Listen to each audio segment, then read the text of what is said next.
Dragii mei, bine ați revenit! Ce zi plină, ce emoții, momente pline de însemnătate și cele din foaierul Ateneului. Începem acum cea de-a doua sesiune a conferinței aniversare Curtea de Conturi a României, 160 de ani, și deschidem o sesiune în care avem, îi cunoașteți deja și îi vedeți în fața dumneavoastră, profesioniști în domeniul auditului, reprezentanți ai instituțiilor supreme de audit din Europa și din Statele Unite și partenerilor internaționali. Alături, evident, de președintele Curții de Conturi a României, domnul Mihai Busuioc, pe care îl felicit încă o dată pentru tot ce a făcut și care merită, într-adevăr, aplauzele noastre încă o dată.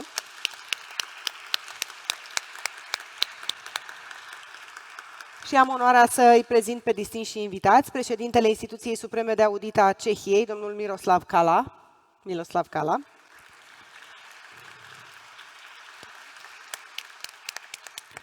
Directorul global pentru guvernanță, Banca Mondială, domnul Arturo Herrera Gutierrez. Vicepreședintele Instituției Supreme de Audit a Țărilor de Jos, doamna Barbara Joziaze. Specialist în management financiar, Banca Mondială, domnul Arun Manuha.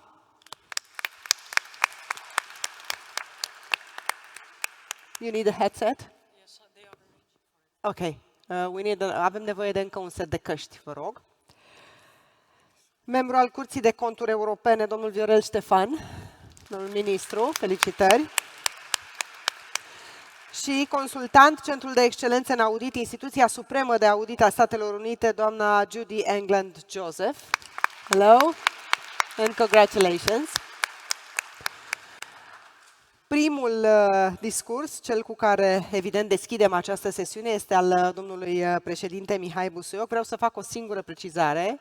Before that, I need to say that each of you can decide how want to speak, if you want to go to the desk or if you want to use the mic on the table, if you want to sit or stand, it's up to you. Just feel comfortable in this panel. Domnule președinte, vă rog.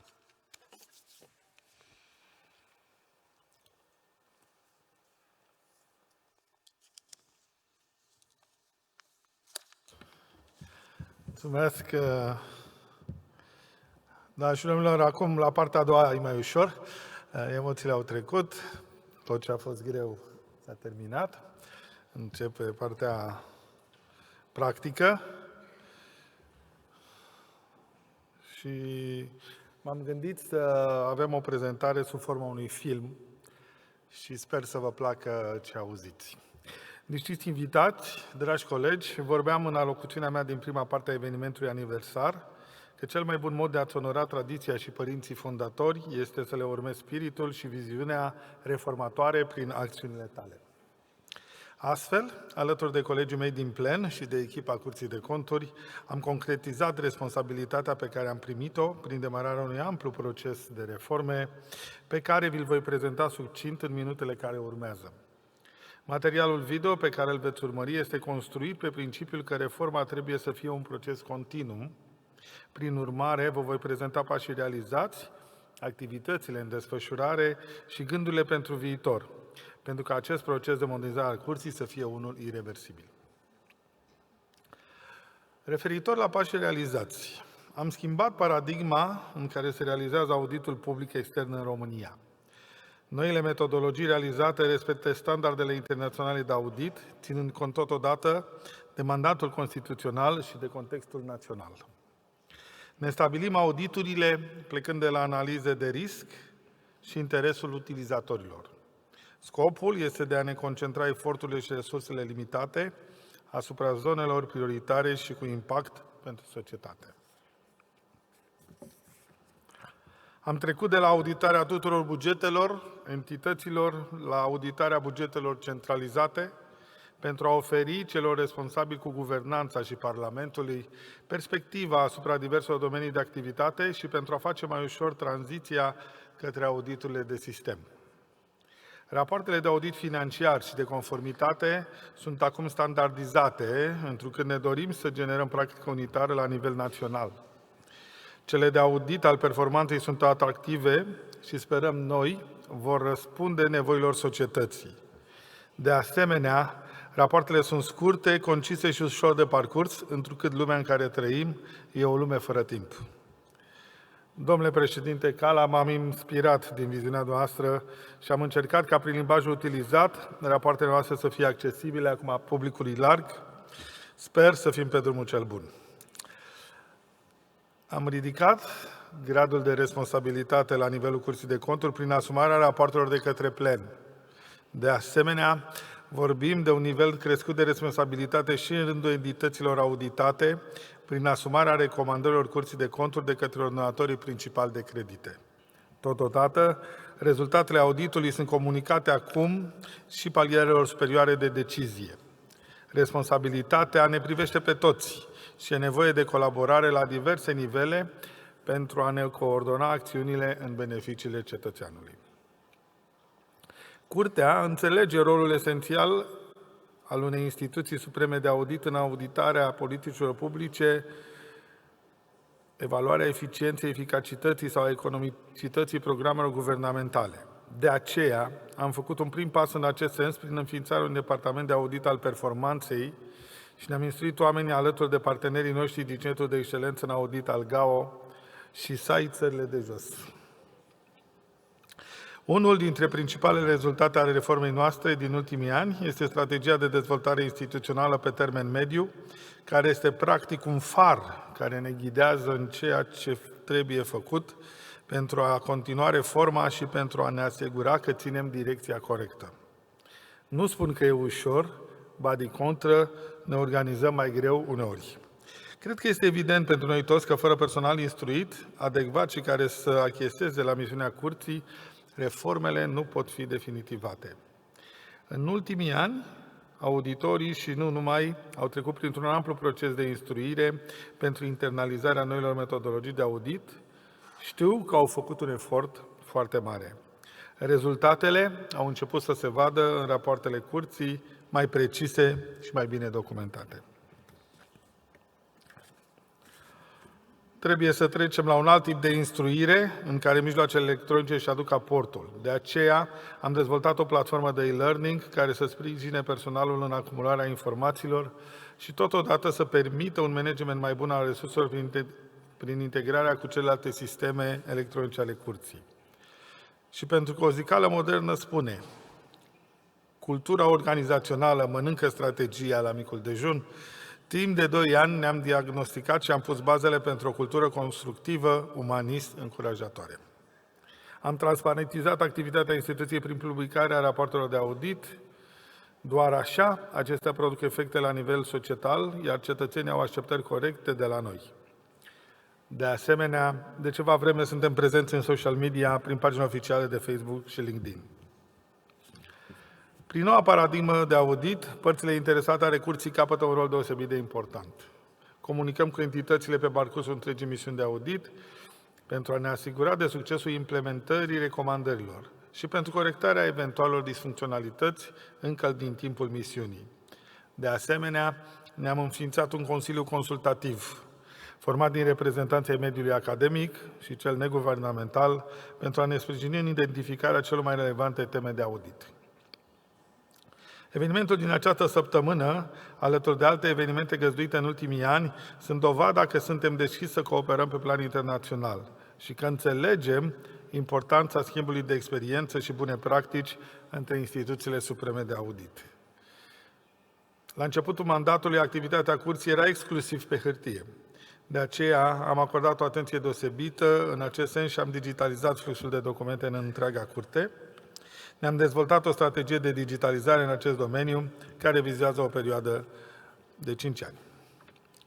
Avem o metodologie și pentru auditul IT, pe care am dezvoltat-o alături de colegii noștri de la SAI Turcia și SAI Estonia. De asemenea, am înființat o structură dedicată și am făcut primele audituri în acest sens. Există un concept tot mai prezent pe aceta publică care reunește la nivel de responsabilități toți factorii decidenți din societate.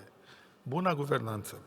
Aici, instituțiile supreme de audit joacă un rol esențial în a oferi o imagine reală a impactului politicilor publice în viața cetățenilor. Promovarea rezilienței fiscal-financiare în sectorul public este vitală pentru a asigura stabilitatea și capacitatea guvernelor de a răspunde în mod eficient la crize și la cutremurile din sistem, precum și pentru a asigura furnizarea de servicii esențiale societății. Aceasta este o parte integrantă a bunei guvernanțe în sectorul public. Menționez aici, la lucrurile realizate, conceptul de bună guvernanță, pentru că toate acțiunile pe care le-am enumerat mai sus au fost făcute cu scopul ca prin auditurile realizate să contribuim la politici publice mai bune și la sisteme fiscal-financiare mai reziliente. Am făcut niște pași necesari, dar nu suficienți în procesul de transformare a instituției supreme de audit din România. Așa cum spunea și domnul auditor general Gin Dodaro în intervenția de dimineață, instituțiile supreme de audit trebuie să se modernizeze continuu și să-și maximizeze impactul în societate, păstrându-și totodată relevanța și utilitatea pentru guverne și cetățeni. Astfel, avem câteva acțiuni în desfășurare menite să consolideze pașii făcuți până acum. În implementare, avem o serie de activități despre care vă voi vorbi în continuare. Principala carte de vizită a unei instituții supreme de audit sunt rapoartele de audit. Dacă vrem să avem rapoarte mai bune, trebuie să ne întărim sistemul de control al calității. În acest sens lucrăm, alături de colegii olandezi, la introducerea unui astfel de sistem. Avem reglementări pregătite, chibzuim decizia momentului de start. Vă spuneam mai devreme că valoarea adăugată pe care o poate aduce o instituție supremă de audit se traduce prin impactul acesteia asupra politicilor publice, așa că vom crește ponderea auditului performanței în activitatea noastră.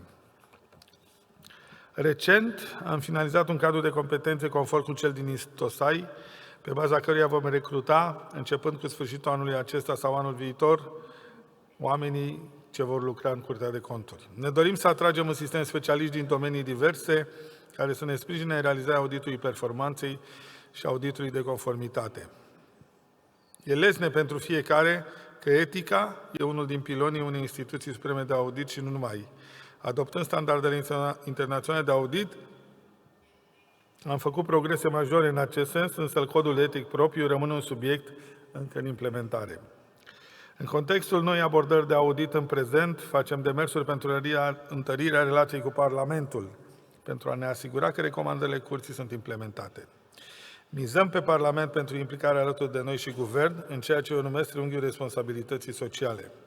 Suntem într-un dialog cu mass media, căutăm să fim cât mai transparenți și să comunicăm activitatea Curții către cetățeni.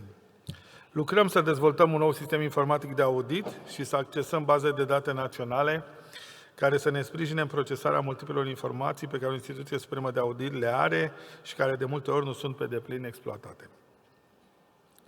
O parte dintre noi, membrii plenului, ne apropiem de sfârșitul mandatului. Le revine colegilor noștri, mai noi și celor care vor urma să consolideze profilul Curții de Conturi ca o instituție modernă și relevantă pentru societate. De aceea, e nevoie ca drumul pe care vom păși în viitor să aibă următoarele borne obligatorii, la care voi face referire în cele ce urmează. Așadar, o curte puternică este o curte care lucrează îndeaproape cu principalul stakeholder, Parlamentul. Vă spuneam mai devreme că am început acest dialog. E nevoie de intensificarea lui și identificarea celor mai bune pârghii pentru a conlucra la implementarea recomandărilor Curții. Nu este ușor, însă nu este nici imposibil. Sper ca până la sfârșitul mandatului meu să formalizăm această relație printr-o comisie dedicată relației cu Curtea, iar colegii mei să o continue. Unul dintre obiectivele mandatului meu a fost identificarea principalelor probleme cu care se confruntă administrația publică din România. Am pregătit metodologia în acest sens și păstrez în minte pentru viitorul apropiat obiectivul de a face audituri de sistem. Provocările noi și problemele emergente din societate necesită competențe noi pentru auditorii noștri și, de asemenea, atragerea de specialiști în diferite domenii. Ne dorim să angajăm oameni cu diferite specializări, ingineri, IT-ști, statisticieni, matematicieni, medici, biologi, pentru că auditul performanței, cel care aduce valoarea adăugată bunei guvernanțe, presupune expertiză dincolo de domeniul financiar. Resursa umană este cea mai importantă avuție a unei instituții și de aceea, în această perspectivă, trebuie să ne pregătim mai bine. Pentru viitor, obiectivele din zona de digitalizare sunt clare. Integrarea surselor de date externe în audit, dezvoltarea unei platforme de analiză de risc și big data, implementarea unui mediu colaborativ de lucru și optimizarea schimbului de date cu entitățile. Avem o imagine coerentă asupra ceea ce ne dorim. Este nevoie de consecvență și determinare pentru a face lucrurile posibile. Experiența noastră cu partenerii internaționali a fost una benefică și pentru toate părțile implicate. De aceea, pentru o instituție supremă de audit puternică și independentă este nevoie de analize periodice peer review pentru a ști permanent unde te afli. Sper ca aceasta să devină o practică pentru Curtea de Conturi a României, pentru că avem nevoie de o imagine obiectivă din partea dumneavoastră, colegii și partenerii noștri din Intosai și Eurosai, pentru a ne măsura progresele. Instituțiile sunt organisme în dinamică. Tradiția și trecutul sunt de folos și capătă consistență numai în măsura în care te ajută să devii relevant în prezent și rezilient pentru viitor. Periplul cronologic prin care am trecut împreună este unul cu impact real pentru societatea românească, pentru noi, dacă îl privim ca pe un ansamblu. Universul reprezentat de Curtea de Conturi a României cuprinde deodată rădăcinile pe care le avem și pe care am construit o bază cărămizile. Mulțumesc foarte mult!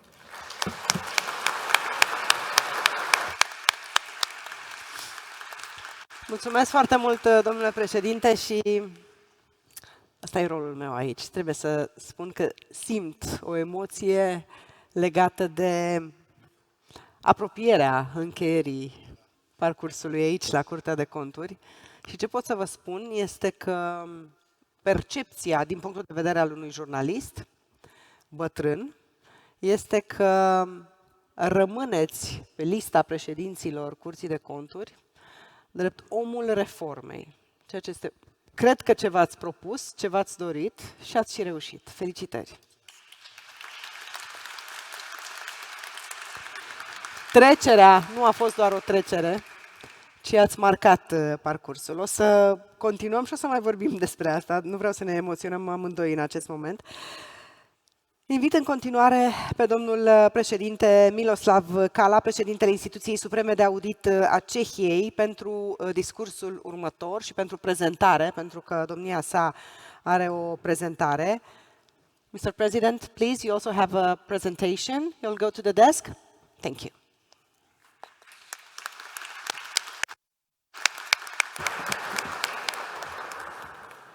Mulțumesc!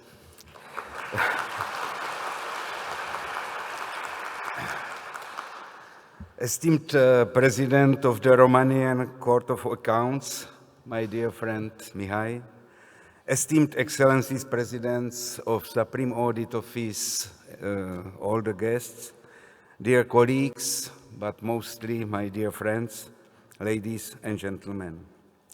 It's both an honor and privilege to stand before you today as our Romanian colleagues celebrate the momentous 160th anniversary of the founding of the Romanian Court of Accounts.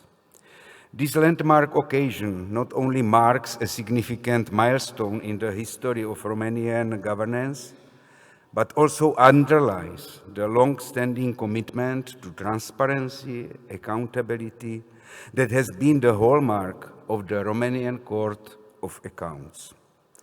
So before I start my presentation, let me join the speakers in wishing the Romanian Court of Accounts continued solid pillars for your work, cooperation with your stakeholders based on respect and a willingness to communicate, and of course, the desire to be the watchdog of public finance.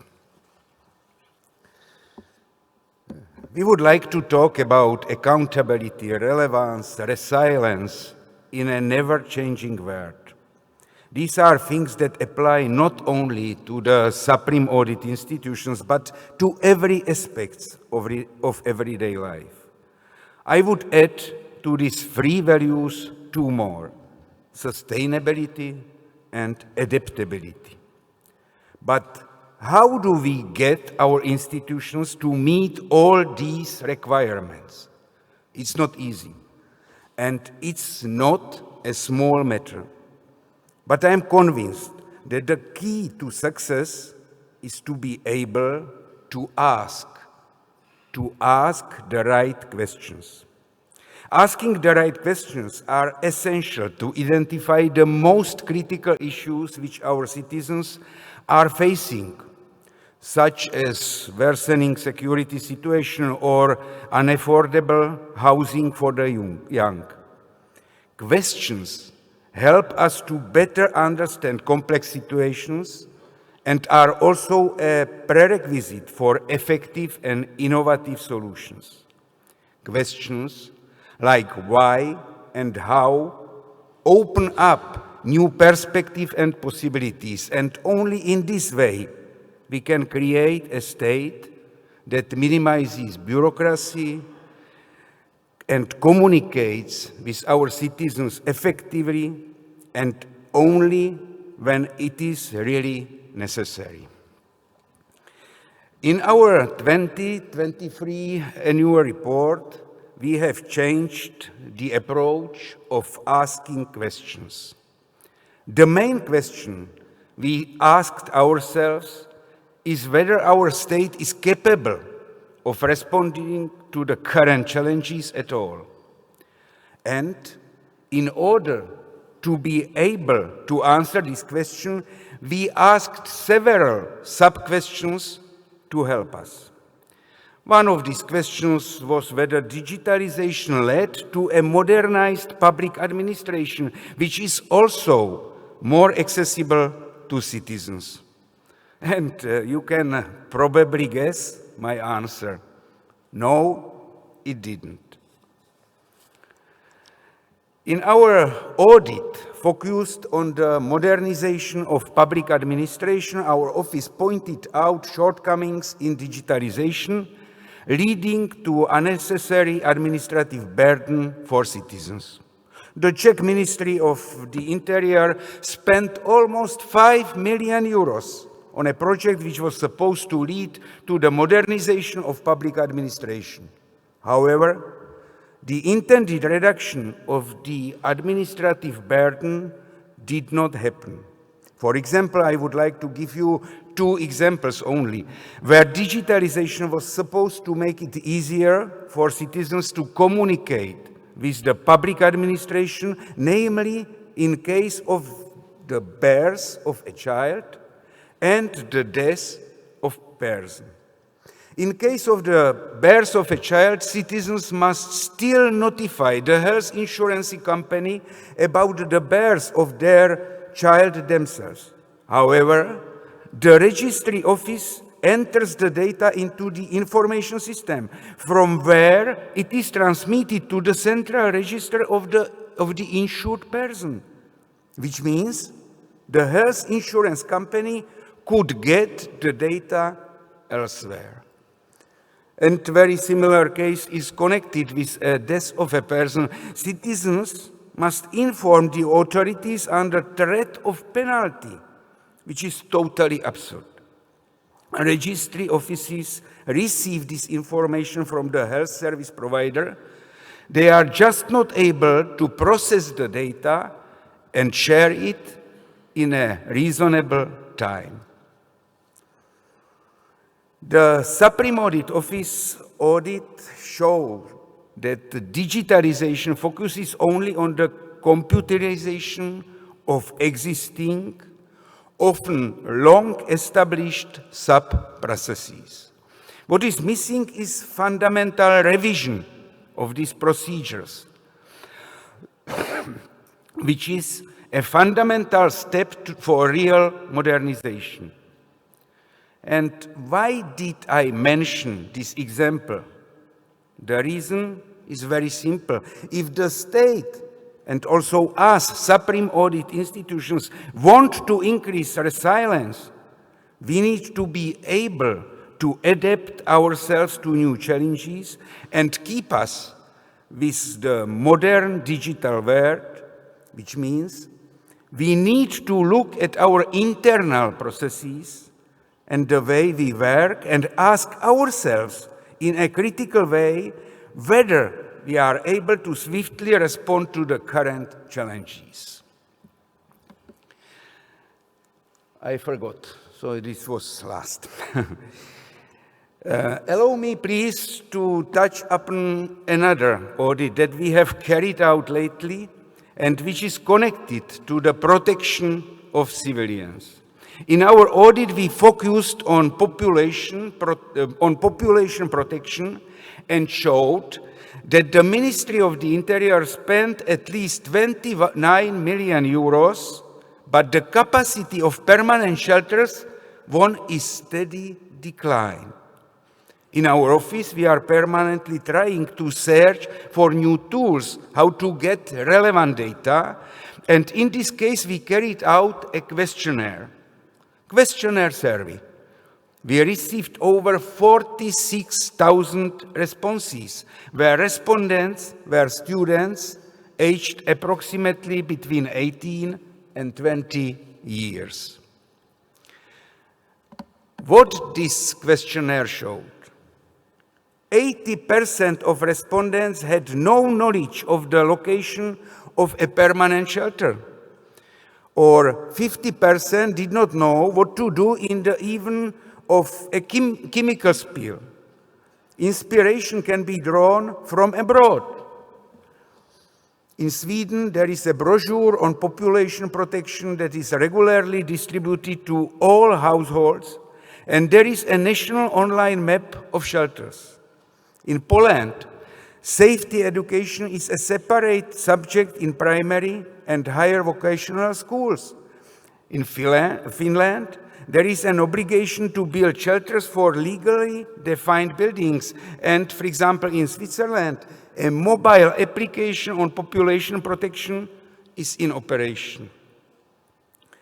Following the publication of the results of this audit, the new security strategy of the Czech Republic 2023 was approved, which includes a chapter on population protection and crisis management.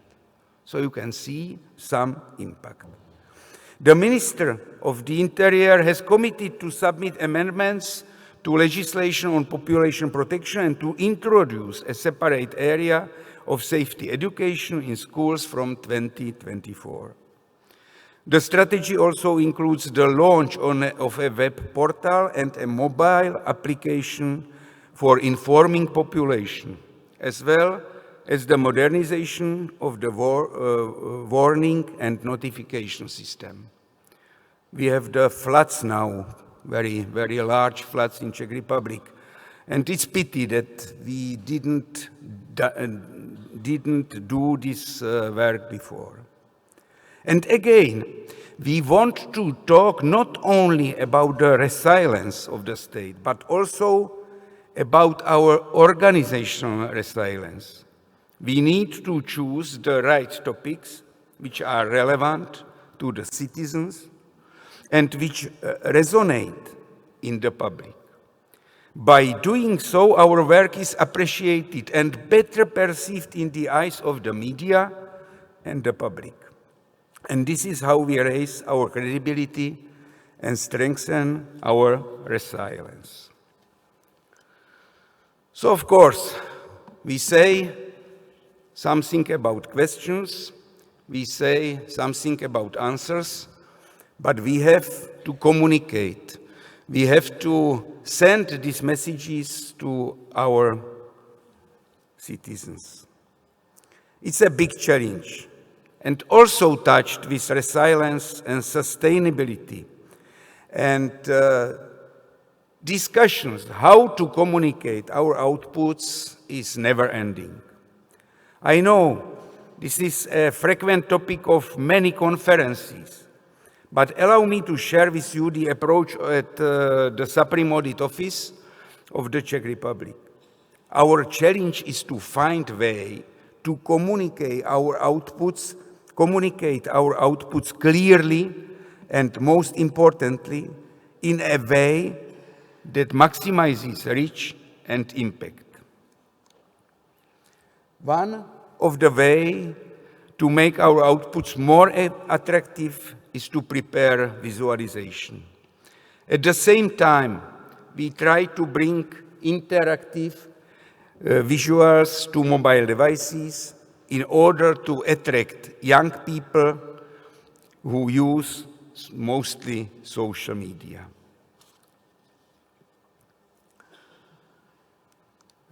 We tried something new last 2 years, mostly for students. We would like to reach students and look for a way to engage them. And that's why we have created a knowledge quiz to go along with the annual reports to capture their attention. We believe it will lead them to ask similar questions as we did in the annual report. And of course, the high media interest in the results of Supreme Audit Office's audits helps us to increase pressure on stakeholders and politicians. Prime Minister and President left, so we can say it. We need to have them under pressure. And it's the way how to increase positive changes in our societies. So it's the last picture for you. These are the things or words of author of the book Think Great and founder of the Smart Youth Volunteers Foundation. And I would like to say that I was here in Bucharest practically 1 year ago. It was a great meeting with your management, with your office, and it was excellent meeting with the students of university where we feel the energy, where we feel that these young people want to be progressive, want to live in a nice country, well-organized country. And our role is to do maximum for it. And your Supreme Audit Office is on the best way. I congratulate you and thank you.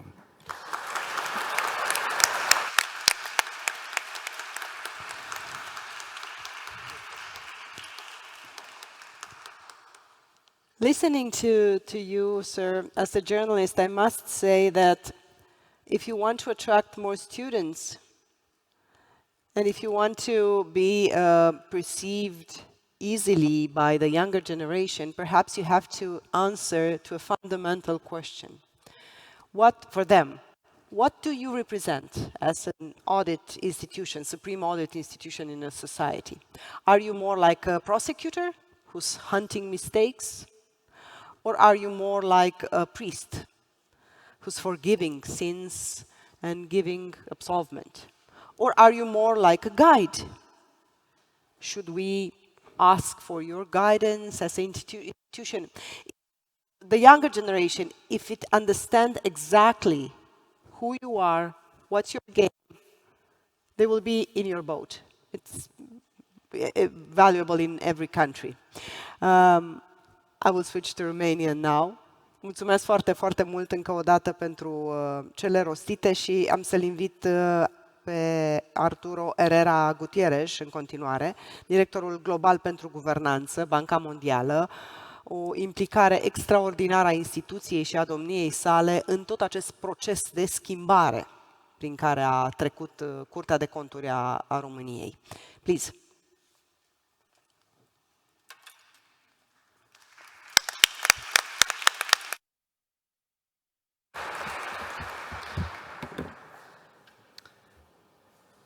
Thank you again for the invitation. Buenos dias. So they asked me to talk about the relevance of supreme audit institutions in the external oversight of countries in public sector or financial management systems. And for all of you who work in supreme audit institutions, that sounds like an obvious thing. There's nothing new about it. But I want to give a little bit of a twist and try to explain and provide a different angle to how to look to these issues. Let me first try to stop and share with you some figures about the amounts that we are talking, which are expended by governance and which eventually are reviewed by supreme audit institutions. So the public sector is responsible for executing large parts of the economic growth. In advanced economies, up to 40% of the GDP is part of the budget. In emerging economies, the numbers are much smaller and could be around 31%, including social security expenses. But we could find huge variations when we look across countries. If we take the upper side of the range and we look at countries like France and Denmark, the overall expenses are between 43 and 45% of GDP. And if we look just, for example, to tax collections, and we take aside for a moment social security payments, a country like Guatemala collects only 11% of GDP. My own country, Mexico, collects only 14% of GDP. Part is compensated by resources coming from oil, but it's much smaller. So one could actually think what is behind these huge variations in resources that countries are spending in the budget. And there are several answers that we could try. One is that countries have a different capacity. Very often we see that advanced economies spend more. They have larger welfare states. But it goes beyond that, because if we look to the UK and the United States, they have much smaller budgets than the UK, than Norway, than France, Norway, and Denmark. And one of the reasons is that what is behind this is a social contract.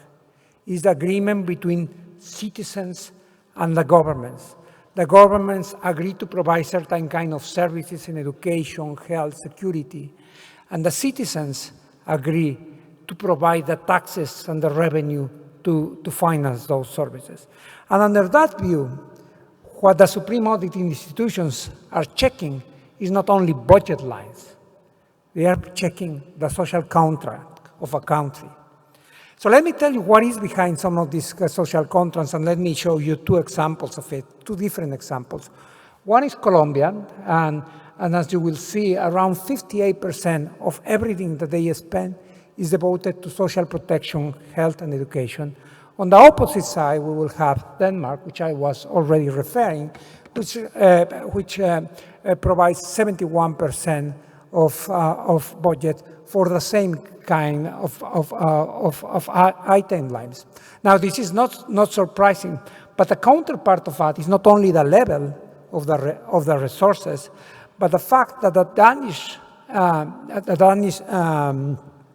citizens are willing to pay more resources, and at the same time, they are agreeing to be taxed more in order to receive this kind of services. So what we could expect from this is that the role of supreme audit institutions becomes not only an ex post auditor, but it became someone who would contribute to generate trust in governments. If a government is providing good services in terms of education, security, water, and if a supreme audit institution could actually revise it and check that it's done properly, this helps to increase the trust in government, and trust in government is a key ingredient for citizens' ability to pay taxes on time. So the role of supreme audit institution is not only the role of an ex post auditor, it's also an entity that, if communicated properly, contribute to increase trust in government. And let me talk a little bit about this, because the traditional role of supreme audit institutions is just to oversee the proper use of public resources and ensuring integrity.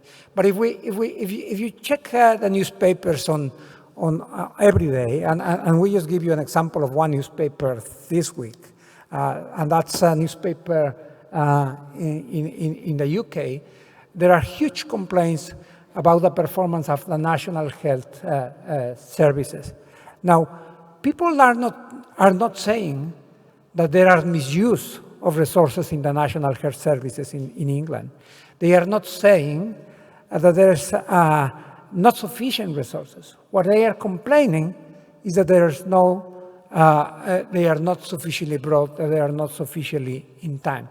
And this helps to pinpoint one of the tasks or the relatively newer tasks of a supreme audit institution, which is to start focusing on performance, not only in how the budget is used, but also if the use of that budget helps to provide services in a timely manner to citizens. So the supreme audit institutions became, to these abilities, carry the role of contribute to citizens' trust in governance. And it actually provides a service for the citizens. It's not surprising in that sense. We have different kind of structures across the globe of supreme audit institutions. Some very traditional report to the judiciary system. If I remember correctly, that was the way Romania supreme audit institution was structured until around 15 years, so maybe a little bit more. Some other report to the parliaments. And through the parliaments, indirectly, they are reporting to the citizens. Now,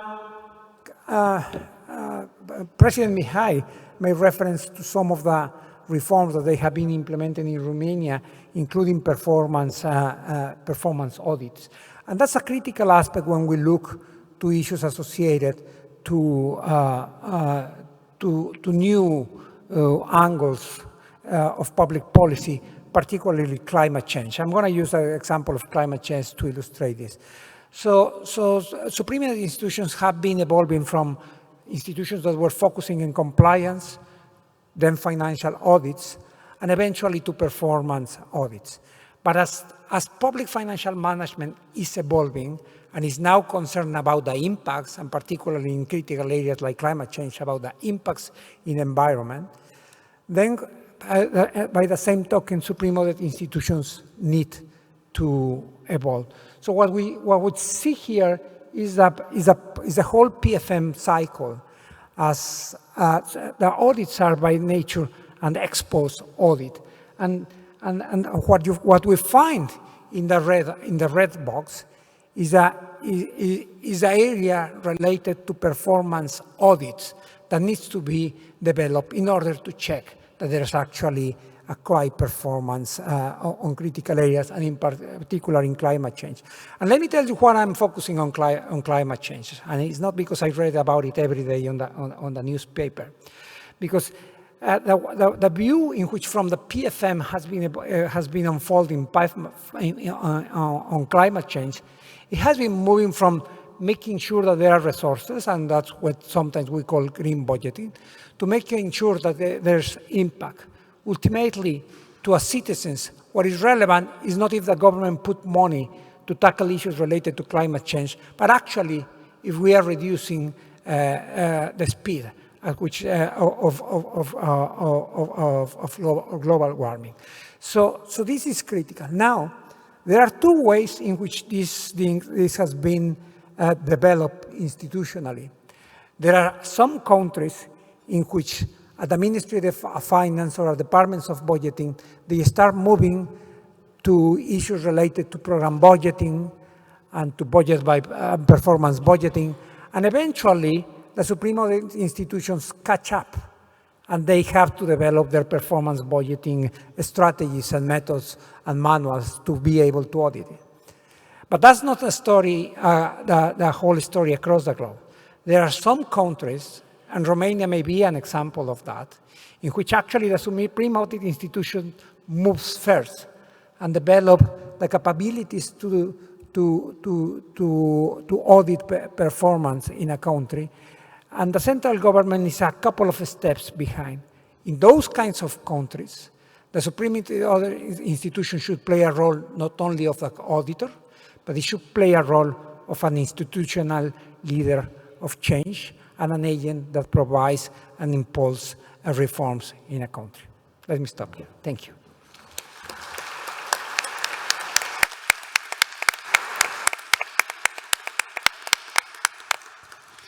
Thank you very much. The pointer. Și o invit acum să ia cuvântul pe doamna Barbara Jozieze. Please, if you want to hear or if you want to go to the desk, perfectly. Vicepreședinte al Instituției Supreme de Audit a Țărilor de Jos. So, well, first of all, let me acknowledge all the excellencies here and the distinguished guests and presidents and attorney or auditor generals. It's very good to see you here with the colleagues. I think I have observed the protocol by now. Before I continue, I would like to mention the fact that some parts of Romania and Central Europe are underwater, are being flooded as we speak. And I didn't want to let that go unmentioned. At the Netherlands, we have a history of flooding. And I have to say, we Dutch people, and also at the Netherlands Court of Accounts, we feel for the affected people and also for the authorities that will have to deal with the situation. So we wish you courage and strength. So now let's continue. So I stand here today, I feel really honored, and of course it's a big privilege to be standing here. And I'm quite sure that I'm going to disappoint you. Why? Because you've seen all these very smart PowerPoints, all these statistics, etc. And the thing is, we were invited to speak about the celebration, to say something on behalf of the celebration. And you know, we Dutch people, we like celebrations and we like parties, so I'm first going to speak about that, and perhaps I will say a little bit about the Netherlands Court of Audit. So, here we are today to celebrate the 160th anniversary of the Court of Accounts of Romania. And I would like to stress the end, we are here to mark the modernization of the court in recent years. Spears, the Netherlands Court of Audit, together with countries like, with our colleagues from Poland and Austria, the Netherlands Court of Audit has worked with our Romanian colleagues on this path towards modernization. We, the Netherlands Court, we focused on quality assurance and quality control. And we worked peer to peer, almost cheek to cheek, in the spirit of mutual growth. And it has been, and it still is, a delight. The Court of Accounts has set up a structured process to improve its own functioning, so that's internal, but also externally with the aim of making a contribution to strengthening their beloved country. And they did that in dialogue with various stakeholders. And President Buzuyok already mentioned it. Stakeholder management has become part of the work of the court. I would like to go back to what the President said yesterday. Because he said, well, we went from a 400-page report to more than 1,000 audit missions in the country. And people were scared of us. I can imagine. Now they have arrived at reports of 12 pages only. They work risk-based. Don't do everything anymore. Where is the real risk? They have introduced more professionalism, and also they have embraced international standards. So here we are together. We all gathered here in Bucharest, the size from various countries all across the world, to progress your anniversary, to celebrate progress, and of course to see each other in this absolutely wonderful city. So next time I hope to be here with a very lean and mean program, so I can also see the city for a while. For the people who were there yesterday, we spoke, among others, about the independent role and position of Supreme Audit Institutes. And why that? We know that, that the independence of organizations like the Court of Audit, the Court of Accounts, are crucial for democracy and for the state to function. Because in a way, our citizens, and I'm not telling you anything new, I know that, but I mean, sometimes it's important to stress the obvious. Our citizens entrust power and their taxpayer money to the authorities, and they want to be able to rely on those authorities, and they want to be able to rely on a supreme audit institute that's checking what has happened with the money, and also what results have been reached. And this is very relevant because we all realize very much that public trust is fragile. And in Dutch we have a saying that trust comes to you walking, but trust leaves you galloping. So trust is a very important thing to protect in our societies. We know that in previous decades, of course, we had the triple E approach for Court of Audits. That was effectiveness, efficiency, economically working. But what the Romanian Court of Accounts did for this anniversary, they decided we're going to add another 3. But these are the 3 R's. And they are responsibility, relevance, and resilience. And I'm glad they did so. Because when you talk about responsibility, it's more than following just procedures, just following protocol. It's taking a responsibility to fairness, to lead in important dilemmas in society. It is a commitment to the public. Relevance. How do we stay relevant? There are new realities, new challenges. So if we want to make a difference, we have to move on and see how we can deal with the challenges in matters of public concern. Resilience. Of course, the word resilience nowadays, with everything that's happened on the European continent, it has another meaning too. But resilience in the area of audit institutes is not about only to endure your hardship, but also to take up the challenge by innovating yourself. So instead of waiting and enduring, so that is resilient. And for me, it's no surprise why the Court of Accounts of Romania has chosen the 3 R's for its anniversary. They are fully committed to these 3 R's. And the name of their country starts also with an R, so I think that also had something to do with the choice of the 3 R's. Now we have a 4th R. Let's not forget that. What I would like to do is, because I'm standing here and all the other speakers before me, they have spoken highly about their own institutions.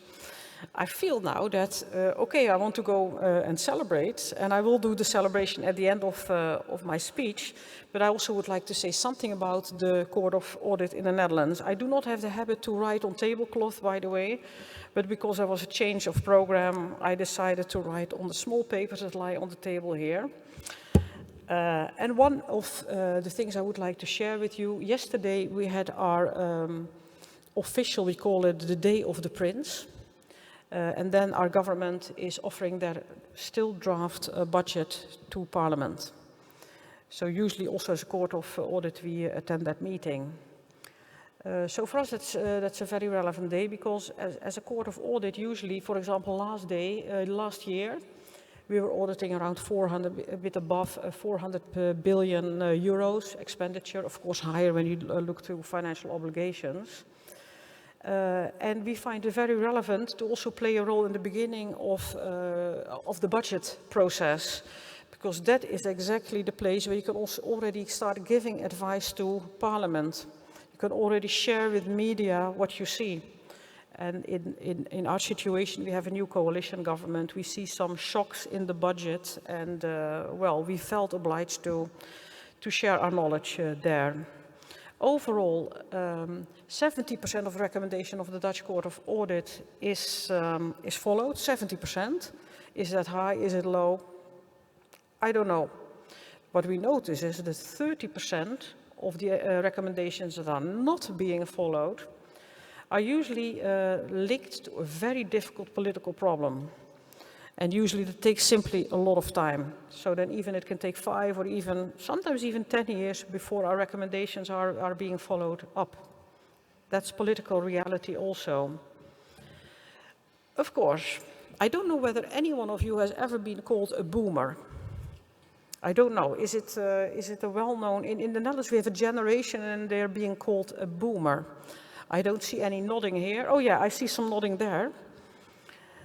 But as a court of audit, we don't want to be in that category.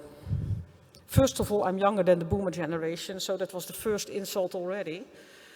But the second insult, of course, if you're being said, okay, you're a boomer, it basically means that you're not up to date anymore. Well, that's something we don't like.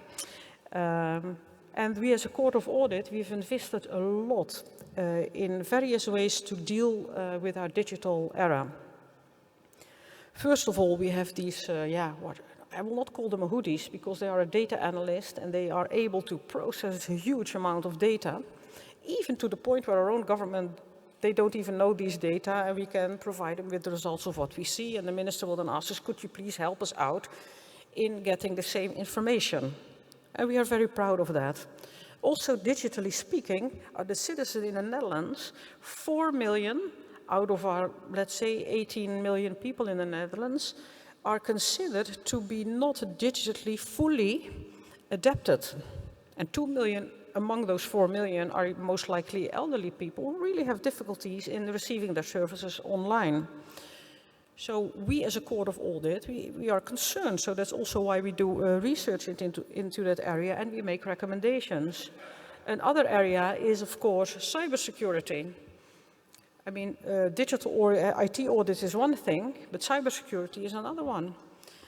We did a research into, for example, our waterworks in the Netherlands. 50% of our country is below sea level. So if someone is hacking some of the sluices that we have a big problem in the Netherlands.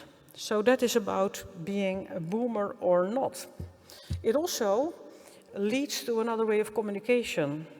So first of all, via the media, via social media, but even there you have to be careful because we can put all these fancy YouTubes on the internet, and we started with webinars, but at the same time we want to reach those young people who are 20 years old, who look to me and say, well, you are very old, and what you're doing, this YouTube, is very much boomer-like. So they're not interested. So I think that is one of the main challenges here, and I think it was previously mentioned. How do we get the young people, the young generation, also connected to us as an audit, court of audit?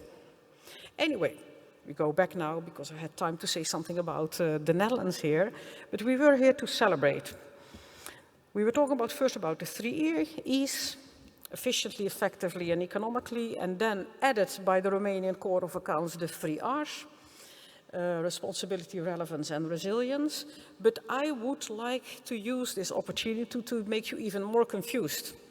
Because I would like to conclude by adding another 3 letters, the 3 F's. So we have the 3 E's, we have the 3 F's, and we also, we have the 3 E's, the 3 R's, and now we also have the 3 F's. Why? Well, since we all know that it is a delight to work together with our Romanian colleagues. Since we have all experienced that the Court of Accounts of Romania is the best possible host, the most welcoming, the most friendly host one could wish for. So I would like to suggest today, and I would like to ask for your support for the 3 F's. A fine and forever friendship. The 3 F's. For you, President.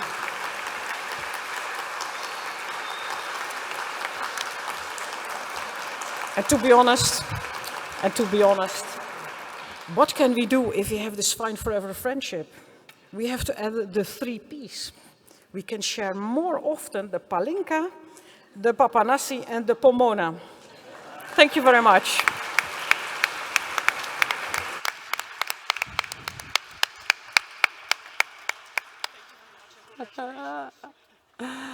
Excellent, as usual, and very thoughtful and from the heart. Thank you very, very much. Acum am să îl rog să intervină pe domnul Arun Manuha, specialist în management financiar la Banca Mondială. Așa cum spuneam, este unul dintre oamenii foarte implicați în numele Băncii Mondiale în tot ce a însemnat reforma și procesul de reformă. Thank you again.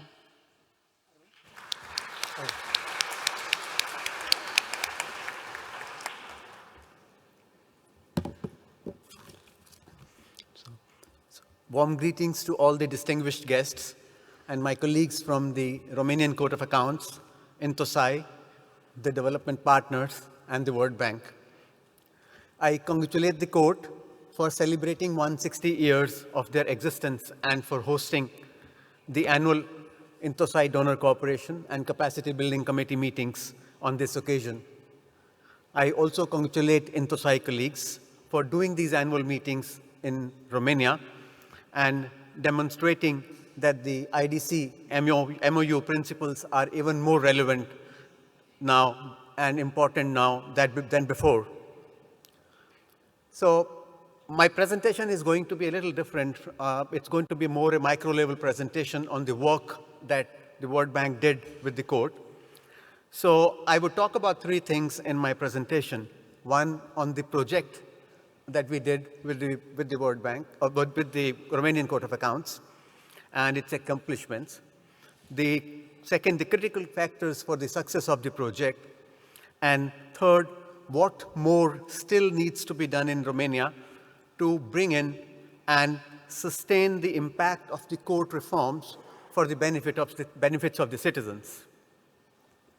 So just to come to the first point on the work with the court, I worked with the court on this project consisting of Fabian Sederer as my manager and Viorela as my co-task team leader in the core team. We brought in various subject matter experts and trainers who performed specialized tasks.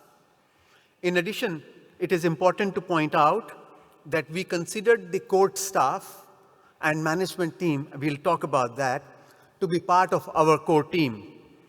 So whenever I am going to use the term we, I would refer to the World Bank team and the court staff together.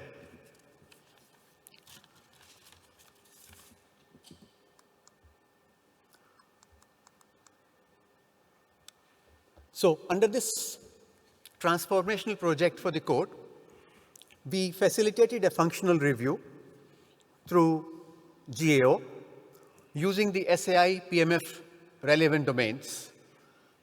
We also undertook a peer review using the expertise of SAIs of Austria, Netherlands, and Poland, and that gave us sufficient information to arrive at a gap analysis with the court. We advised on the legislative changes that needed to bring in the aspects of international standards of supreme audit institutions in the court work. We continued and undertook pilots of financial audit, compliance audit, and performance audit using international standards of supreme audit institution methodology.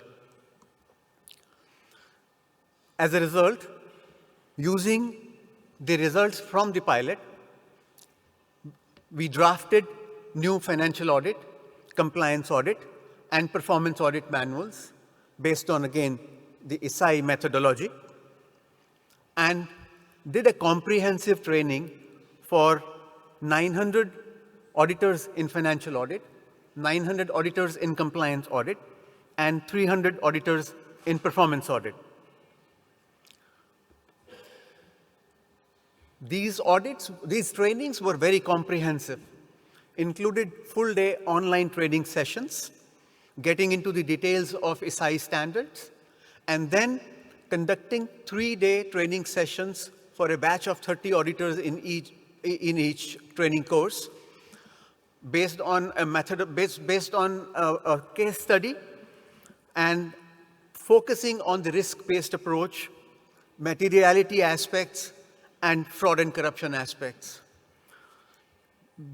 Collecting input from these training courses and the pilot audits, we finalized the financial audit, compliance audit, and performance audit manuals, and concluded this particular task by providing the business process mapping diagrams to the court for the new audit methodologies so that they can build in these new systems in their IT systems. Last, we worked with them and assisted them in creating their new institutional development strategy and a detailed implementation plan. So the new institutional development strategy gives a new mission to the court, a vision, 5 strategic objectives, and 23 specific objectives.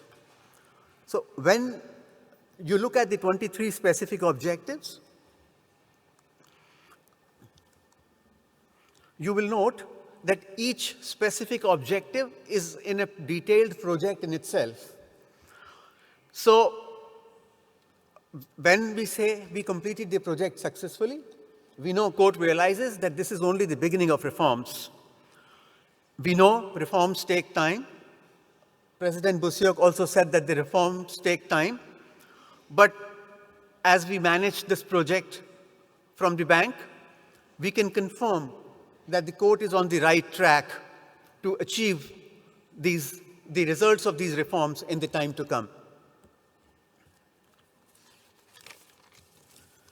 Now, coming to the second point I was talking about, I just wanted to talk about 3 critical factors that we believe, the task team believes, are the success factors for the project. 1, the role of the leadership. So in the World Bank governance, we always say tone is set at the top. And here in this project, we were very pleased to see that the tone was set at the top.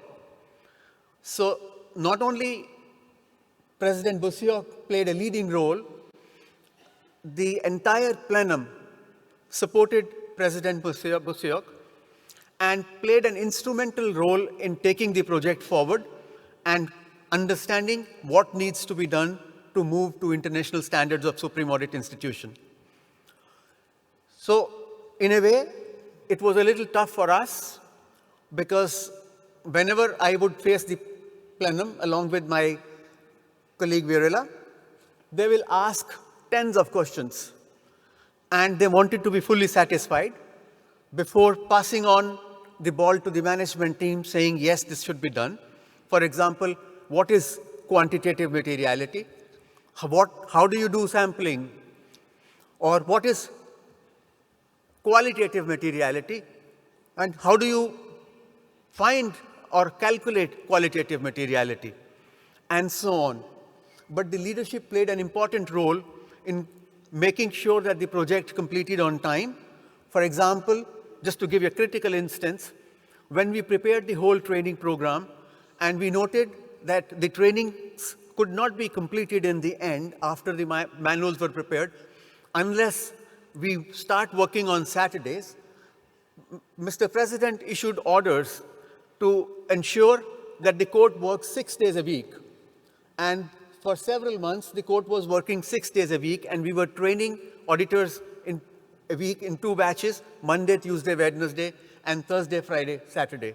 So I'm just citing this as a critical instance because these things proved that the leadership is very much interested in making a change, and the plenum was also very much keen in learning and making a change. The plenum wanted to learn more. We prepared specific one-day training programs for the plenum on financial audit, compliance audit. Judy facilitated the performance audit part. And when we provided those trainings to the plenum, there was no looking back on the reforms after that. Second critical factor was constitution of the management team, which had multiple skills that are required to execute a project. So along with the World Bank task team, we had the right management experts from the court, which worked in the management team and brought in their management skills and their diplomatic skills to make things happen. Simona, Didi, Daniel, Amanda, important names to mention there, who were also strategic experts and who brought in their management skills into the picture. So the management team also had hardcore auditors in it. Hardcore auditors included several of them, such as Flory, Alex, Roxana and Roxana, two Roxanas, one Judy's Roxana and one our Roxana on compliance, Adrian, Mrs. Bobok. And so this management team played a very instrumental role in taking the project forward, followed a methodical approach, a very disciplined approach. Buy-in came in on all the issues. Anything that came out of the pilot audits, came out of the manual reviews, was discussed in the management team. The whole strategy was, institutional development strategy was brainstormed in the management team for several weeks and months before it was finalized and before a new mission of the court was arrived at. So I just wanted to highlight that for 7 months towards the end of the project, when most of the project was completed, this management team had no day and had no night. And this was second most critical factor for making the project a success. And third most important factor was the role of partnerships. So keeping the principle of partnerships that the World Bank believes in, we brought in GAO as a strategic partner, first to do the functional review, and then to provide leadership to the court on performance audit part. So Judy was instrumental in leading the performance audit work as a part of the task team and assisted the teams in doing pilot audits and preparing manuals and doing detailed trainings for 300 staff. We brought in SAIs of Netherlands, Austria, Poland, as I said, for the peer review. We brought in SAIs of Turkey and Poland for deep knowledge exchange towards the end of the project when the legislative changes needed to happen in Romania. So the partnerships role was very critical. Now, I just wanted to come to the last chapter of my presentation. What more still needs to be done in Romania to fully bring in the aspects of, to fully sustain the impacts of the court's reforms for the benefits of the citizens. Now, one, I know Mr. President already talked about that. It was already talked about other presenters before in the first half of the day. There is a need to bring in legislative scrutiny of the audit findings. Now, how this aspect is brought into the PFM system will need to be decided by the country.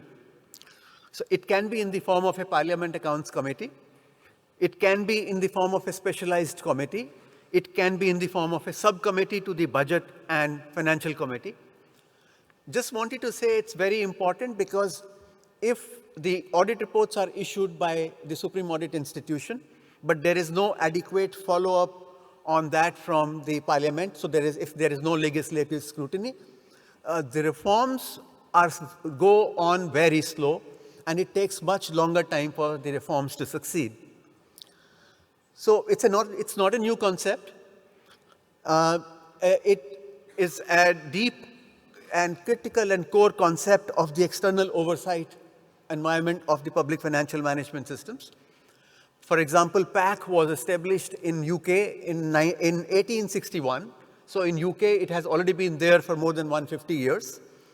And it's there in all nearby countries. You talk about, for example, Norway, or you talk about Denmark. It's important because the 7th pillar of PIFA, the Public Expenditure Financial Accountability Assessment Framework, has 2 performance indicators. One is external audit, and the second is legislative scrutiny of audit reports. Again, to highlight its importance and so that one understands the urgency of this, this role is also required as per the World Bank's Parliamentary Financial Oversight Framework. So I should say that once we have this in place, once we are able to demonstrate results of the external audit, coupled with the legislative scrutiny of the audit issues, we would be able to say that we complete the list of all the factors in the ecosystem for external accountability in Romania. Now, second important point to talk about is the need to do a PIFA, Public Expenditure Financial Accountability Assessment in Romania. It's a framework that assesses a country's PFM systems. So I have been working on Romania for long. My experience of working in Romania is that Romania has strong financial and budget systems. However, we all know there is always an opportunity for improvement. PIFA has 31 indicators. Once PIFA in Romania is done and strengths and weaknesses of the different indicators is known in line with the international standards, it will provide feedback to the court in their risk analysis and preparation of future annual work programs. The court will be able to make a much deeper difference if we have this product in Romania. And of course, it will give an opportunity to the government to map a more detailed or more refined PFM action plan for future. The last point from my side, the third point, what still needs to happen, and the court could take a lead on that, that is training the auditors in sustainability aspects. So when I talk about the sustainability here, I mean to say meeting the needs of the present without compromising the ability of the future generations to meet their own needs. That's the trend of today. Climate change is making this trend even more prevalent. This training auditors on this aspect will help the court to contribute more to the achievement of sustainable development goals. With more knowledge on the subject, the court will be able to contribute better to the climate change agenda and the sustainable development goals, not only sustainable development goal 16 on accountability, but also they will be able to contribute on SDG 15, which is life on land, SDG 13, which is climate action, SDG 10, which is inequality, SDG 12, which is responsible consumption for food. Now, do the auditors have this skill to learn more on sustainability? Yes, I vouch for it that they have that skill. They have learned so well on the risk and opportunity while learning on the new SI methodologies of financial compliance and performance that they would be very happy and they would very easily pick up on the sustainability aspects. So, in the end, I just wanted to say that working with the governments on enhancing their governance and accountability systems is a priority for the World Bank. And it is our pleasure and an honor to work with the court and the government of Romania. Thank you.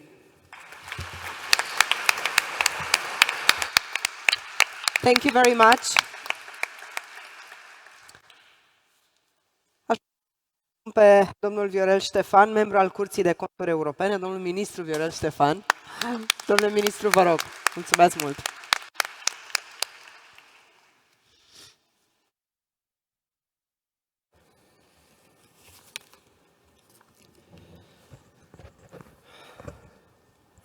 Dear President, distinguished guests, ladies and gentlemen, I'm pleased to join you today, celebrating together this impressive anniversary of 160 years of the Romanian Court of Auditors, of Accounts.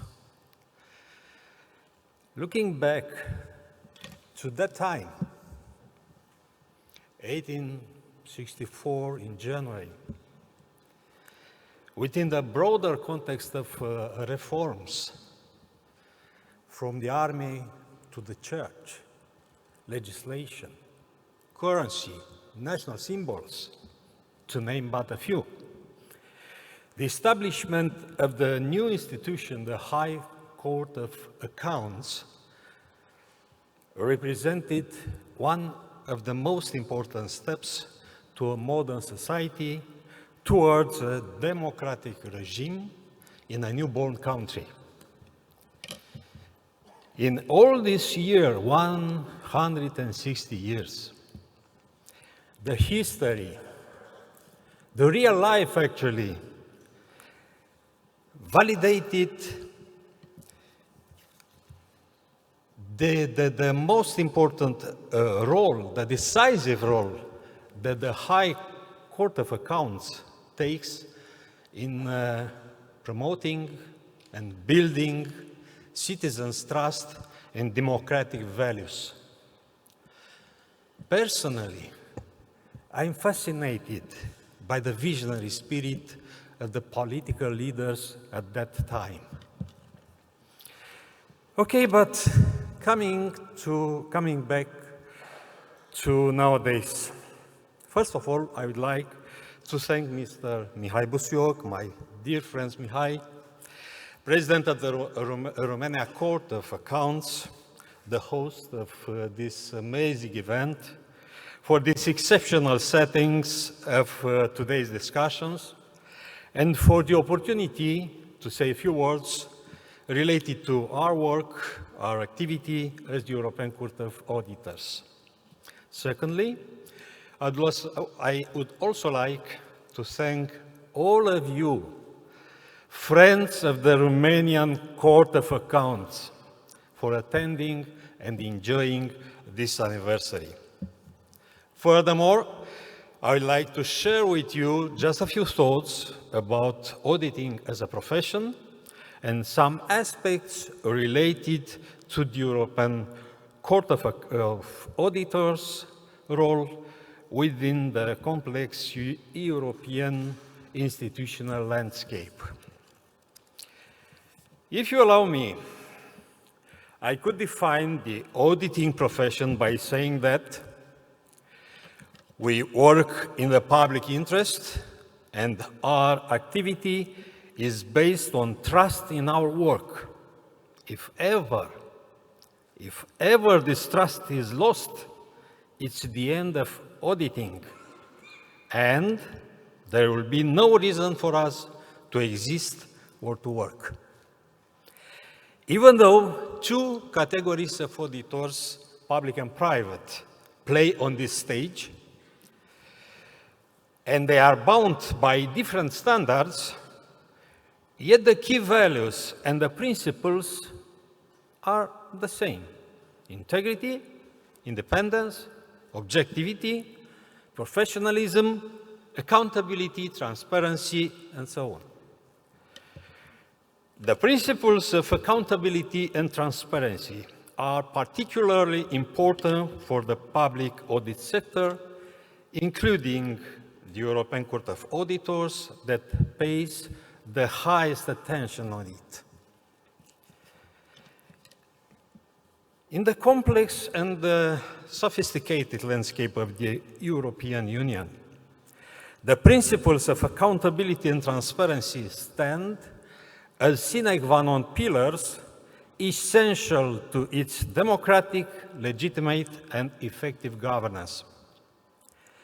Accountability ensures that decision makers are held responsible for their actions, while transparency allows citizens to understand how decisions are made. Only together can they help to build the fundamental trust between the public institution and the taxpayers, between political leaders and citizens.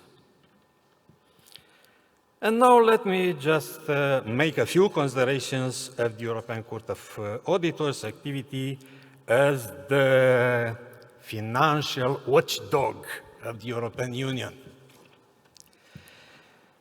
As the independent external auditor, the European Court of Auditors plays a crucial role in the broader framework of the EU institutions and organizations.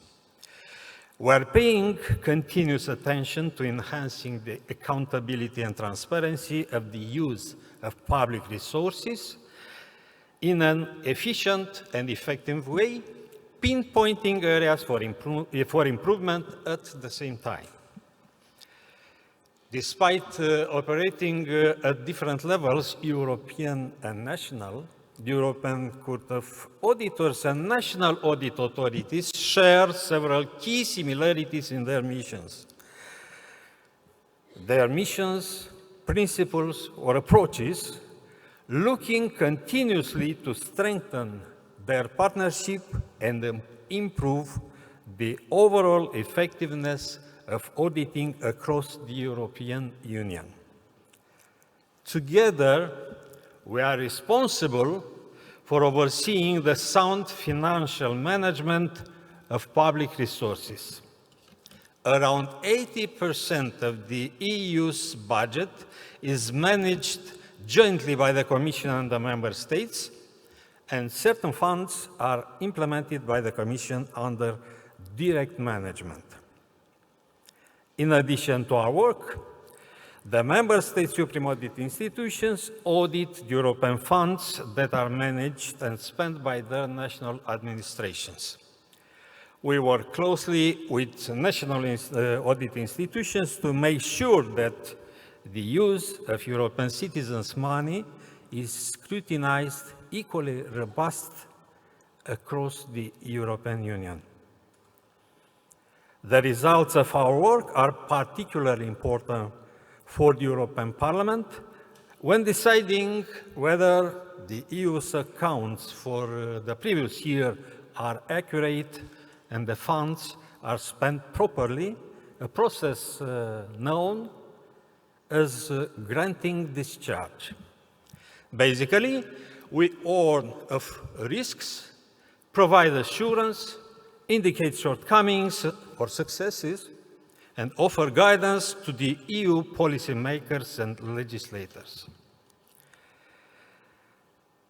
I guess it is worth mentioning that even though we work together with the national audit institutions, each of us operates independently. And all of us are totally independent from political influence. This is essential to maintain our impartiality and to ensure that our professional judgment is objective, based solely on facts or evidence. In this way, our collaboration is trustworthy and fruitful. Okay, but it seems that I've totally forgotten that time flies so fast. I'll stop here, thanking you all for having me as a speaker here today at this important event, and I wish you all an excellent meal. Thank you very much. Thank you, mulțumesc foarte mult. Congratulations. Și invit acum să intervină pe distinsa reprezentantă a Centrului de Excelență în Audit din cadrul Instituției Supreme de Audit a Statelor Unite, doamna Judy England-Joseph. Please, you will be standing. I'm going to stay here, but I'm not sure that this is where. Can you Yes, hear it me? is. Oh, great, wonderful. I thought after everyone stood up, I'm going to do a little different since this is the end of the show. I thank you so much for staying. I know that there are distinguished guests, distinguished colleagues, and many good friends in the audience, and I welcome all of you. Thank you so much for giving me the honor to speak here. Thank you, President Busiak, for everything you did to support the engagement that the Government Accountability Office had with the Court of Accounts. Congratulations are due. In less than 5 years, you have done more than many accomplish in 10 or 20 years. So congratulations for the amount of work that you've been able to do in such a short period of time, meaningful work.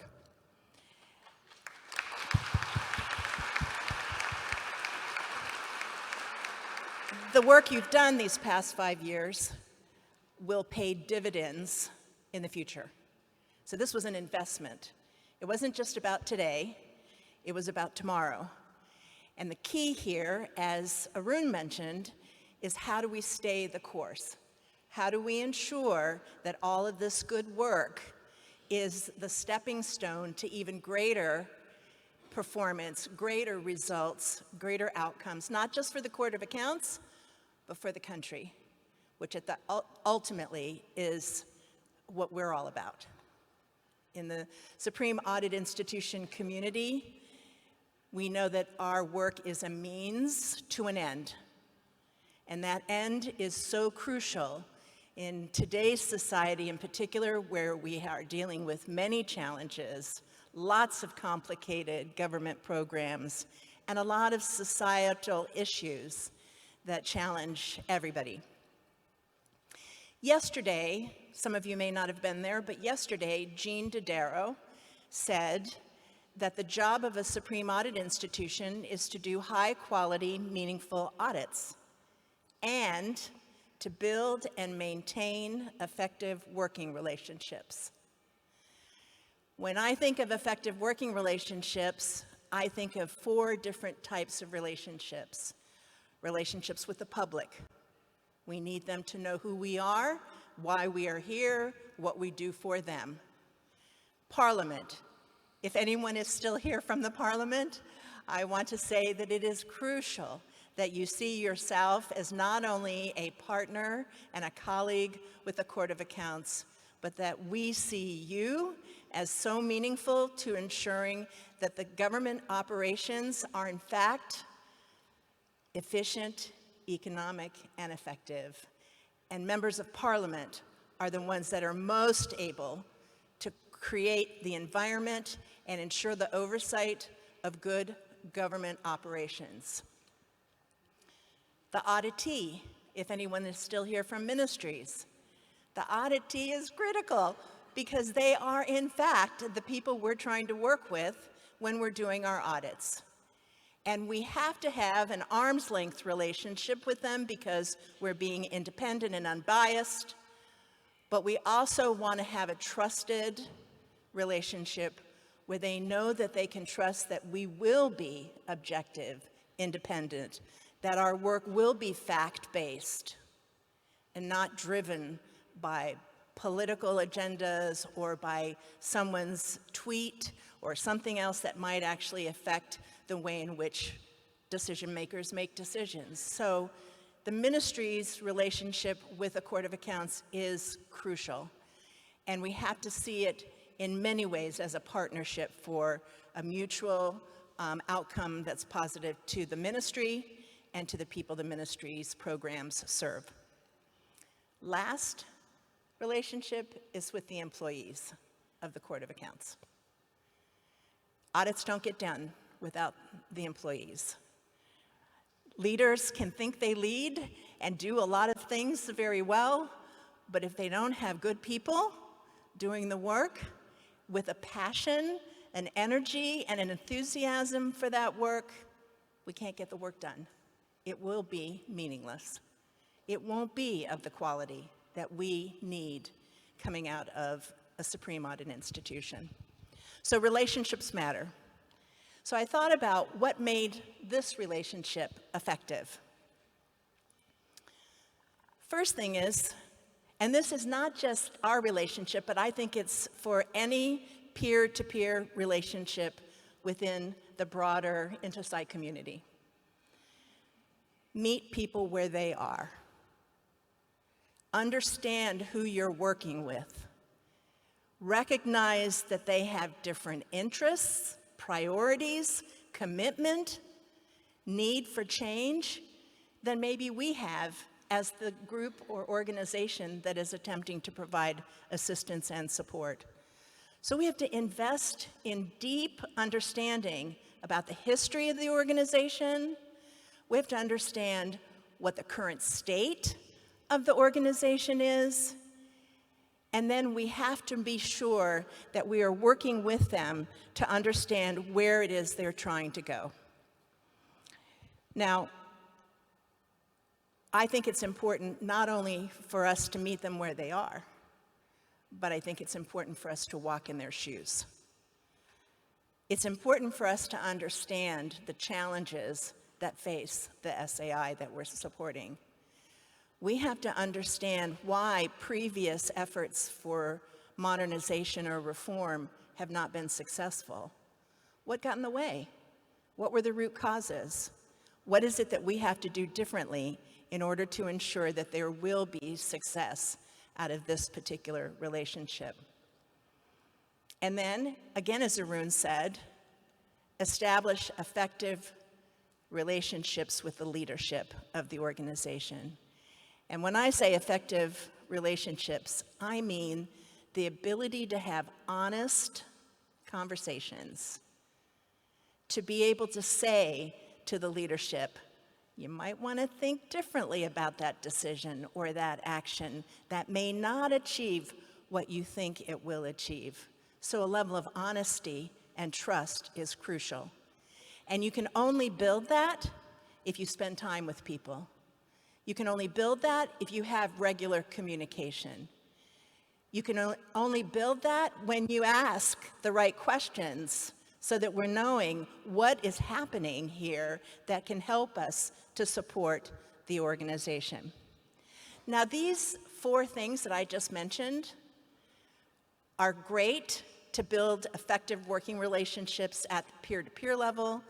They were meaningful here between GAO and the Court of Accounts, but those same things matter with the people we audit. Same thing.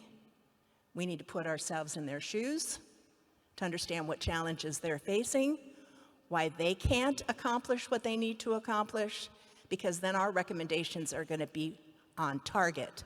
They're going to be more practical and meaningful. We should meet them where they are, not expect them to be somewhere else. We need to understand why they're where they are and what kinds of steps or actions are crucial to move them on a path towards improvement or progress. And we should have good relationships with the leadership of the ministries and the auditees so that they know and understand why we're doing what we do, that we care about their success. That's what this is all about. Their success matters to us because our view is how can we help the citizens of the country? How can we ensure that government operates effectively?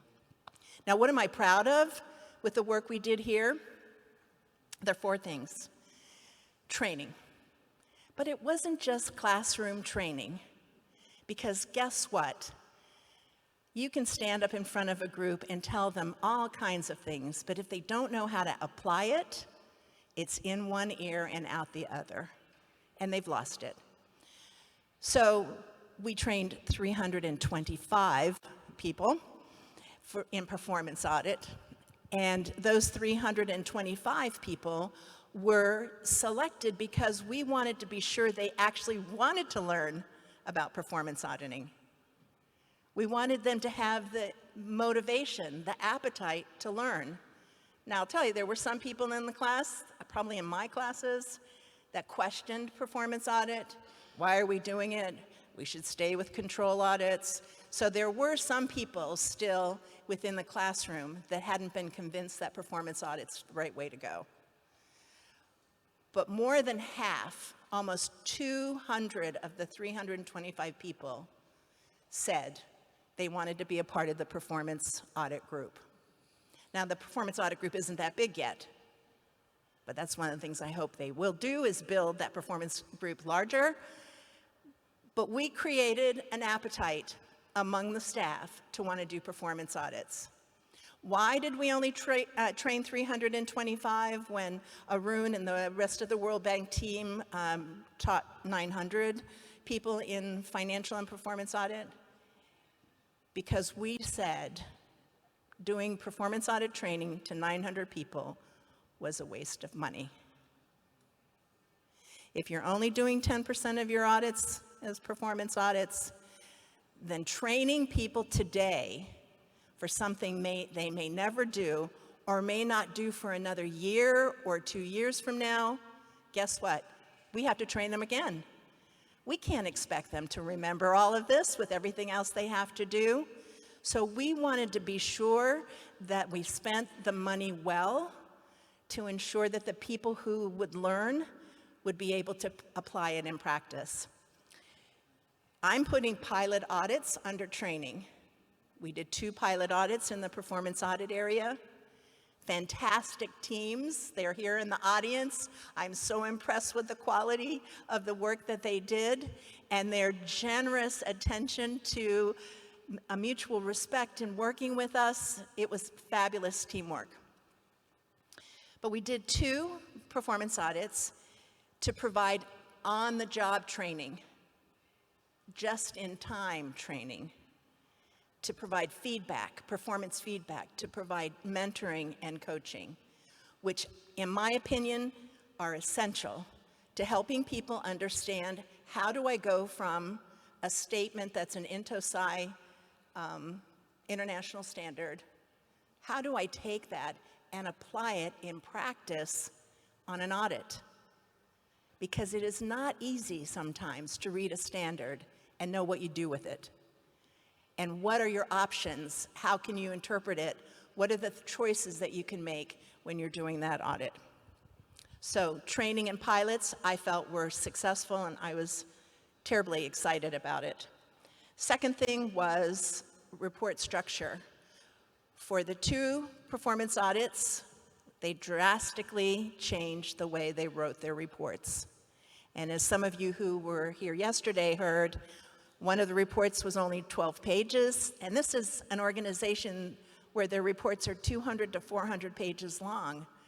It's mind-boggling that they could write a report that's only 12 pages long, and it was impactful. In fact, one of the auditors told me today that it was mentioned in the news just in the last few days because of an issue that is relevant to our work in that audit, even though the audit was completed several months ago. It still lives, and part of it's because it's very readable, it's understandable, it's concise. And it really gets to what the root cause issues were in that area. But even the second audit was less than 30 pages, so it's possible that we can do audits that can reach people in a way that's more understandable. For me, that's important because one of our stakeholders, the Parliament, needs to be able to understand what to do with our reports. And if they can't take the time to read them, if they don't know what we're saying, if they have to go through 400 pages to figure out what is it that we're trying to suggest, they won't take the time. Years ago at GAO, our reports were 200 pages long. And I went up to Congress in a team to ask Congress, what do you think about our reports? What do you think about them? And of course, we're very prideful because we're auditors and we're thinking we did a really great job. And they told us, your audits are great to hold the door open. Doorstop. We were shocked. And they said, are you kidding? We don't have time to read a 200-page report. And we can't even, once we've read it, figured out what's the most important thing we should be doing with this report. So we fundamentally had to change how we write our reports. That's why the report structure work we did here at the Court of Accounts is so critical, because the only way we build trust in government is when people can understand what we're doing and they can act on it in a way that's going to actually have impact. That's what causes people to say, wow, they really do a good job. I understand what they're doing, and people are taking action as a result of it. My third thing that I'm very proud about was teamwork here. In the training, we talked about teamwork, and most people think they know what teamwork is until they see how teamwork is different than what they thought it was. In the training course that we did for a very detailed training for 25 people, they got to work together in ways they had never worked together before.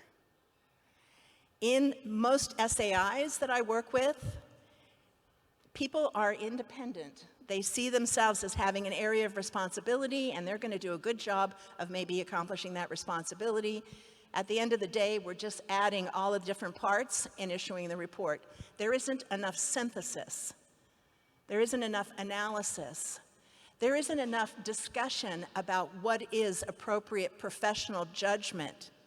There isn't enough opportunity for professional skepticism to determine whether we are biased in our work, whether we have enough evidence, whether our recommendations make sense and are compelling.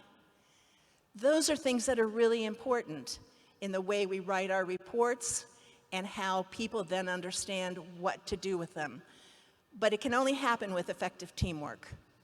And what I loved at the end of our courses, when people saw and experienced teamwork, the laughter, the energy, the smile on their faces, that was the best gift I could have gotten working here, was how happy people were to have learned something and to be able to apply it. Next steps. Get rid of the control audits. Now, I know you're not doing control audits, but people still think control. When they're designing designing audits that are performance-based, compliance-based, and even financial, there's that ugly control mentality that still exists. Now, if there's any member of the media here and any member of parliament here, I beseech you to recognize that reports that are control audit based are low return on investment. They go after one little thing, they maybe catch somebody, maybe we can get a few lay out of it, for heaven's sakes, but did we fix the problem? No. Did we even talk about root cause? No. Did we understand there's a systemic issue that affects everybody and we need to fix it? No. But I know the press loves the hot, headline. I know even members of parliament like that. But it gives you and the public a false sense of security. False sense of security, because it is not fixing the problem. And that's why performance audit is so important. The return on investment is bigger. That's why I would like to see the court move from 10% performance audit to, say, 30%. Just as starters, let's add it up to 30%. Eventually, I would like to see even more than that.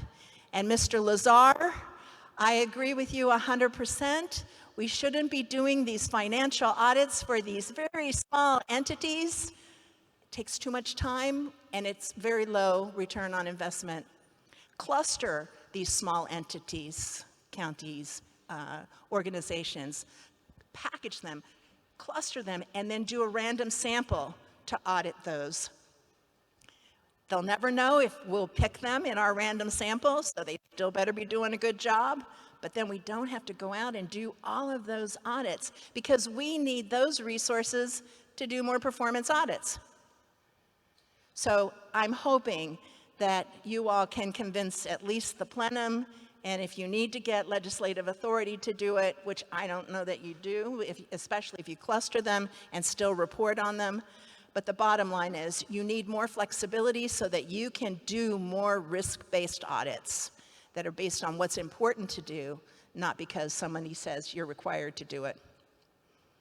And I think that your report structure and content not just needed to be improved for performance audit, they need to be improved for compliance and financial audit.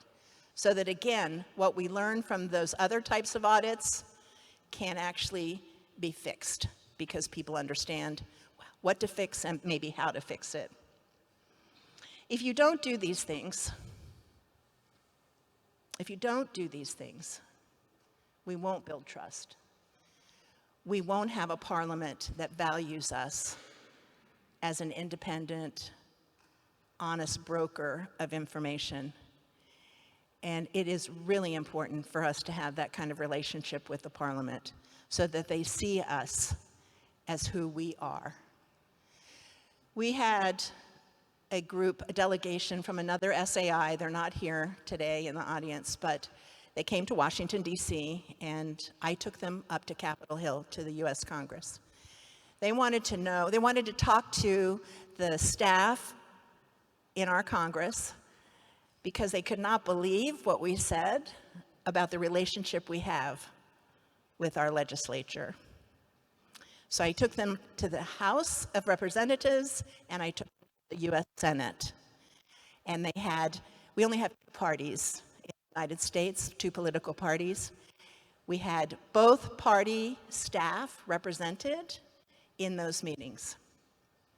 This is what they told the SAI. We don't agree on much up here. There's a lot of animosity on both sides of the political parties. There are many people who want to give us information and have us decide things based on their information. While we don't agree much across our two parties, they said, there's one thing we do not disagree on, that GAO is their trusted source of information. And what they said was, GAO will not tell us what we want to hear. They tell us what we need to hear. This is out of the mouth of the legislature. And it is possible for that type of relationship to be built in every country between a supreme audit institution and its parliament or its constitutional body of legislature. So I want to see that happen here, because that's important to the things that you have already laid out as critical. So congratulations. You have done a lot in a short period of time. Transforming an organization of 160 years old is not an easy task, and it's even more complicated when you've tried in the past and not succeeded, because people don't know whether we're serious every time we try something and then stop.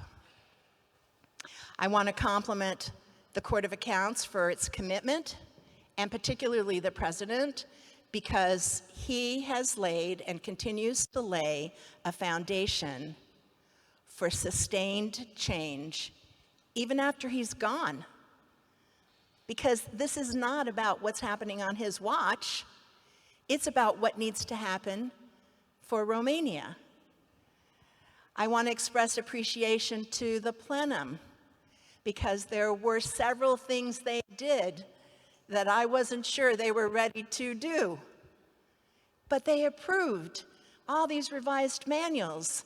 They approved, oh my gosh, the RODAS, after years and years of nobody taking any action to fundamentally change the manual that is their protocol and audit procedures.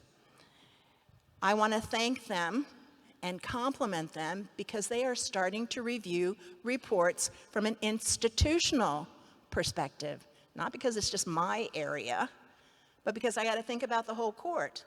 I got to think about our brand. I have to think about whether this is a report that we think really and truly represents the Court of Accounts' work. That cold reader responsibility that you are starting on, which I know is not easy, but that is so important for us to check ourselves on, do we have enough evidence? Is it compelling and convincing report? And do we have some knowledge and expertise that we can bring to the discussion before we issue that report?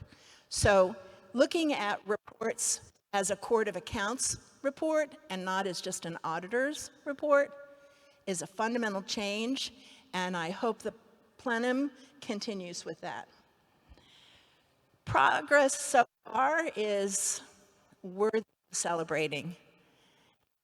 This type of progress, as I said at the beginning, is not easy to come by. And the challenge now is, how do you keep going? How do you make sure stay with your foot on the pedal, the gas pedal, because you can't let up. You've got the momentum, and the momentum is critical to the future of not just the court, but really of the country, because we need an independent, viable Court of Accounts for a healthy country. Thank you so much for letting me talk. I'm sorry I'm the last person on the agenda. Thank you. You're such a fantastic public speaker. I have to congratulate. I fell in love with you last year when we were speaking, and you're such a fantastic. I was bedazzled. Thank you very much again. Domnule președinte, suntem la finalul acestei a doua sesiuni și a unei zi de celebrare. Vreau să vă mulțumesc încă o dată pentru onoarea de a fi gazdă astăzi, de a fi prezentatorul acestei ediții. Știu că voiați să spuneți câteva cuvinte în încheiere. Da, da? Mulțumesc foarte mult. Vă mulțumesc frumos tuturor. Aș vrea să facem un exercițiu de mulțumire și de recunoaștere a implicării în activitatea care a condus la rezultatele de astăzi. Aș vrea ca cei care au fost menționați de Arun să se ridice și să-i aplaudăm și după aceea o să vă rog pe toți auditorii, directorii și membrii plenului să vă ridicați și noastră, să fiți aplaudați și să vă mulțumesc pentru tot ce ați făcut. Please.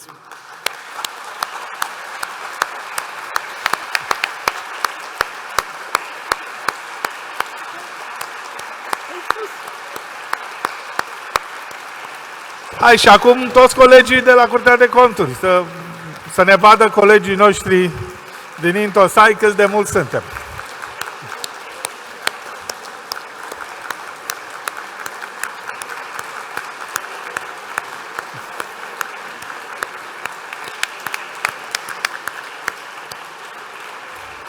Mulțumesc. Și acum vă rog pe dumneavoastră să-i aplaudați pe colegii noștri din Intosai. Fără ei, nu ar fi fost acest eveniment deosebit. Vă mulțumesc foarte mult. Mulțumesc, Sandra. Mulțumesc foarte, foarte mult. Vreau să-l aplaudați încă o dată pe Mihai Busuioc. Îi mulțumesc pentru ce a făcut și pentru curajul de a începe un proces complicat de schimbare de mentalitate. Cred că fiecare dintre noi avem această dificultate să acceptăm. Felicitări la 160 de ani de Curtea de Conturi. Diseară la ora 19 continuă această celebrare. Vă mulțumesc foarte mult pentru onoare. O zi cât mai frumoasă în continuare. Mulțumesc!